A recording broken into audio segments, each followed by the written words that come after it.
Alors je dois dire que pour moi c'est une surprise totale, c'est-à-dire je ne m'attendais absolument pas. Je voyais que le livre étant sorti au mois de mai dernier, je pensais qu'on arrivait un petit peu au bout de la course, et puis tout d'un coup la nouvelle arrive de cette remise de prix. Alors j'en suis très, très honoré, je remercie vraiment tous ceux qui ont décidé de me remettre ce prix. Mais ce prix, je le dédie à tous les prêtres que je connais, que j'accompagne, et tous ceux que je ne connais pas. L'histoire de ce livre, c'est des prêtres que j'ai accompagnés, que j'ai accompagnés avant ou après le séminaire, ou les deux, et qui, depuis longtemps, me disaient, mon père, il faut absolument écrire nos conversations. Alors j'ai très longtemps rechigné, j'ai tiré la patte, traîné la patte, et beaucoup hésité, je ne savais pas très bien sous quelle forme le faire. Et puis j'ai trouvé cette manière épistolaire d'écrire à un prêtre fictif qui les représente tous.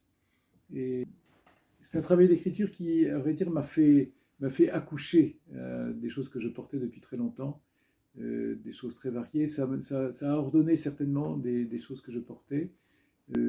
Ce principe des lettres différentes sur des facettes de la vie du prêtre m'ont permis de mettre à jour. C'est un livre qui n'est pas difficile, mais qui parle assez simplement de la vie sacerdotale, sans, sans en faire quelque chose d'extraordinaire. Enfin, c'est ça tout l'enjeu, c'est que le prêtre est un homme ordinaire, parfaitement ordinaire, à qui Dieu confie quelque chose qui est totalement extraordinaire et totalement hors de portée. Et donc, c'est l'Esprit Saint qui fait tout. Mais moi, je n'ai pas à m'inquiéter de ne pas être à la hauteur, puisque de toute manière, jamais je ne serai à la hauteur. C'est l'Esprit Saint qui parle aussi à travers mes faiblesses et mes fragilités. Je pensais surtout aux prêtres en écrivant ça, et j'espérais que les prêtres le liraient, bien sûr, mais j'espérais aussi que ça puisse servir à des chrétiens, des laïcs. Et je suis heureusement surpris de voir que ça porte aussi beaucoup chez les laïcs. Et beaucoup m'ont dit qu'ils trouvaient de la nourriture pour leur vie spirituelle. Beaucoup m'ont dit qu'ils découvraient des facettes de la vie du prêtre qu'ils ne connaissaient pas.